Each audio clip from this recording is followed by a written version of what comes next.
విడుదల రజనీ గారికి సంబంధించి నిన్న జరిగినటువంటి సన్నివేశాలన్నీ మనకు తెలుసు. అంటే పోలీసులు నెట్టేయడం కానీ ఇంకా చాలా చాలా. సార్ ఒక్క విషయం, దాదాపు చాలా పెద్ద స్థాయిలో ఉన్న పోలీసుల్ని కూడా అరెస్ట్ చేసి లోపల కూర్చోబెడుతున్న సిచ్యువేషన్. అయినా సరే ఎందుకని పోలీసులు ఇప్పటికీ ఎలా ప్రవర్తిస్తూ ఉన్నారు ఏపీలో? ఎలా అర్థం చేసుకోవాలి? అంటే ఏ ప్రభుత్వం వచ్చినప్పుడు ఆ ప్రభుత్వానికి వంతపాడే వాళ్ళందరినీ ఆ తర్వాత వచ్చిన ప్రభుత్వం తీసుకెళ్ళి అందులో వేస్తుంది. మరి ఈ నేపథ్యంలో వీళ్ళకి అవన్నీ తెలియట్లేదా? ఏమనుకోవాలి? ఎలా అర్థం చేసుకోవాలి సిచ్యువేషన్ని? ఇప్పుడు ఒకటే అండి, ప్రీ కన్సీవ్డ్ మైండ్ అండ్ ఒక సెట్ ఆఫ్ సిచ్యువేషన్స్లో కనుక పోలీస్ డిపార్ట్మెంట్ ట్రావెల్ అవుతున్నప్పుడు that is nothing but helplessness situation for respect to police department అని చెప్పాలి. ఇప్పుడు మీరు బాస్ అనుకోండి సార్, మీరు నచ్చిన కోతి పనులు వాళ్ళతో చేయించుకుని నాకు నచ్చిన కోతి పనులు నేను చేయించుకుంటుంటే సఫర్ అవుతుంది ఎవరు? అలే కదా. లా అండ్ ఆర్డర్ చూడవలసిన బాధ్యత ఇండిపెండెంట్ కెపాసిటీ వాళ్ళదే కాబట్టి వాళ్ళని ఏదైనా మాట్లాడేస్తారు. ఆ మాటలకు ఐడియా ఇంక పాపం వాళ్ళు తప్పించుకోలేకపోతారు. విత్ డ్యూ రెస్పెక్ట్స్ అంతే, నేను డైరెక్ట్గా చెప్తున్నా. వాళ్ళు విడుదల రజనీ గారు సిచ్యువేషన్ వాళ్ళు పిఏని అరెస్ట్ చేసే దగ్గర ఆవిడ నిలువరించింది. తర్వాత ఎస్ఐ గారు సిఐ గారు అనుకుంటా ఫ్రంట్ సీట్ నుంచి లోపలికి వెళ్ళి ఆయన పట్టుకుని అదే కారులో ఆయన తీసుకుని వెళ్ళిపోయారు. ఏమిటి ఇంత బల ప్రయోగాలు? ఎంత అసలు ఏం జరుగుతుంది? ఏమవుతుందంటే సార్, ఇప్పుడు అంకుశం సినిమా చూసారు మీరు? చూసారా? అందులో రాజశేఖర్ చేసినట్టు ఎవడైనా ఎక్కడైనా చేసినా ఉంటే చేయగలుగుతాడు ఎవడైనా?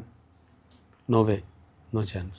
అట్లా కొంతమంది ఏంటంటే, ఇప్పుడు గోరంట్ల మాధవ్ అన్నాడు లాస్ట్ టైం, ఆ మెట్టమెట్లు ఎప్పుడైనా చూసాం మనం పోలీసు వాళ్ళు. సడన్గా వాళ్ళకి చూసారు కన్సిడరేషన్. మా అశోక్ బాబు అన్నాడు ఈ ఉద్యమాలు ఇవన్నీ చెప్పి లాస్ట్కి ఎమ్మెల్సీ అయిపోయాడు, ఈడేమో ఎంపీ అయిపోయాడు.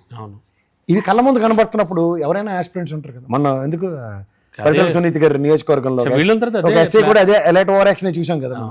ఇలా వేళ్ల మీద టార్గెట్ పాలిటిక్స్ అనుకోండి, నేను ఎగ్జాంపుల్ ఇలా వేళ్ల మీద లెక్కెట్టి 4-5 పేర్లు నేనే చెప్తున్నా. వీళ్ళ వల్ల ఎంత ఎంటైర్ బ్లేమ్ ఎవరికి వస్తుంది? డిపార్ట్మెంట్ కన్నా.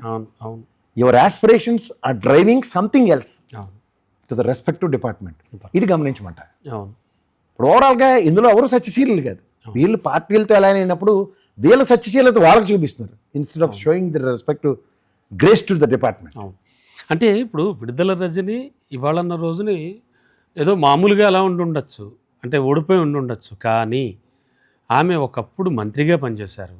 అండ్ రోజులు ఎప్పుడూ ఒకలా ఉండవు. ఒకవేళ ఫ్యూచర్లో మళ్ళీ వైసీపీ వచ్చి విడుదల రజని ఆల్రెడీ మంత్రి అయ్యే స్థాయి ఉన్నటువంటి కెరీర్ ఉన్న వ్యక్తే, మంచి స్టేజ్లో ఉన్న వ్యక్తి. మరి అవన్నీ వీళ్ళు ఊహించరా?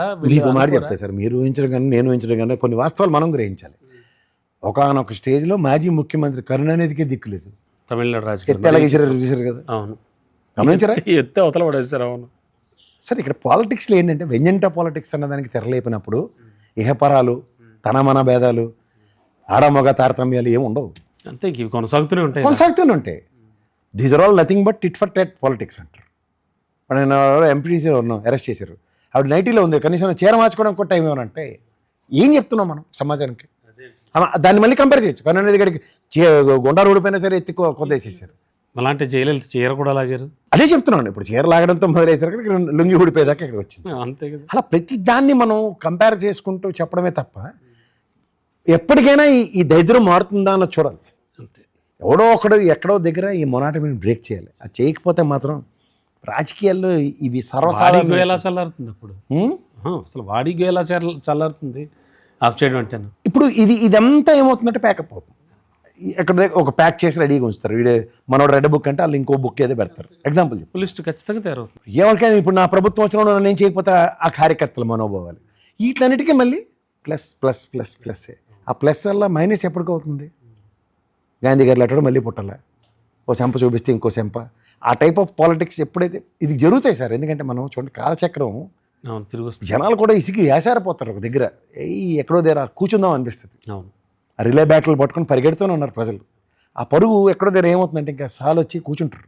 ఆ కూర్చున్నప్పుడు జరిగే పరిణామాలే మనం భవిష్యత్తు మార్పుల కింద ఆలోచించాలి తప్ప ఎప్పటికిప్పుడు ఏదో పెనుమార్పులు అంటే కుదరవు. అవును, వీళ్ళు మరీ ఈ సంవత్సరం బాట దగ్గర రేపు జూన్కి వస్తే సంవత్సరం ఎప్పటికప్పుతారు నాకైతే అర్థం కావట్లేదు. రోజుకోటి రాయడం, స్కామ్ అనడం, స్కీమ్ అనడం, జనాల్లో ఎంత అనిశ్చితి క్రియేట్ చేస్తున్నారు వీళ్ళు. ఎక్కడికి లీడ్ అవుతాయి ఇవి? విడుదల రజనీ అనే టార్గెట్ అరెస్టులు, ఇంకా వాళ్ళ చుట్టుపక్కల ఉన్న వాళ్ళందరినీ అరెస్ట్ చేస్తూ ఇంకా లాస్ట్కి భయపడ్డావా అంటే ప్రతి ఇప్పుడు వైఎస్ఆర్సీపీ ఆఖరికి నానా పులి కథ అవుతుంది. లాస్ట్కి నిలబెట్టి భయపడ్డావు అంటే శృతి హాసన్లాగా భయపడ్డా నిలిపి పని చేసుకో అన్నట్టుగా ఉంటుంది. ఇది చాలా దాన్ని ఏమంటారంటే నీళ్ళు అలా నదిలో ఖాళీ ప్రశాంతంగా ఉంటాయి, అవే సముద్రంలో కెరటాలుతారు, రాయించుకుని కొట్టి చూసారా అలజడి క్రియేట్ చేస్తున్నాను అన్నట్టుగా ఉన్నాయి. వాళ్ళే చేసి వాళ్ళే చేయడం. ఇప్పుడు తప్పు జరిగితే ఏముంటాయి సార్, అంత ప్రపంచం తెరబడిపోయింది ఏముంటాయి, నోటీస్ ఇవ్వండి ఏడపారిపోతారు. సార్ బ్యూరోక్రాట్స్ హైరార్కీ ఏమిటి ఏమైపోతుంది ఇదంతాను? ఎందుకు పోనీ వాళ్ళైనా చెప్పరా, పై అధికారులైనా? అఫ్ కోర్స్ వాళ్ళే అరెస్ట్ అయ్యి జైల్లో కూర్చుంటారు. ఏం చెప్తారు సార్, ఎవడు వినివాడు ఉంటే చెప్పేవాడే ఉంటాడు, వినివాడికి చెప్పేవాడు ఉంటే. సార్ కింద స్థాయి వాళ్ళకి చెప్పొచ్చు కదా. ఏమని చెప్తారు, వాళ్ళకే ప్రెజర్ అంత భయం. ఇప్పుడు కింద స్థాయి ఆఫీసర్ పోలీస్ ఆల్రెడీ సబార్డినేటరీ వ్యవస్థ, ఎస్పీ గారిని దొరగారని పిలుస్తారు వాళ్ళు. అలా అటు ఒక ఎస్ఐ డెసిషన్ తీసేసుకున్నాడు అంటే మీరు నేను నమ్మే ఉంటే ఇంకంతకన్నా అవును. ఎంత పొలిటికల్ ప్రెషర్ లేకపోతే ఇలా ఇంతేనా స్థాయికి డౌన్లోడ్ అయ్యి వస్తుంది చెప్పండి. అంటే ఈ పగ ప్రతీకార పాలిటిక్స్ ఇంతేనా ఇంకా నడుస్తున్నాయి అవి, దానికి నడిపించేస్తూనే ఉన్నారు, కంటిన్యూషన్ ప్రాసెస్ దానికి పోలీస్ డిపార్ట్మెంట్ భలేతోనే ఉంది పాపం. అంతే. Right sir, thank you.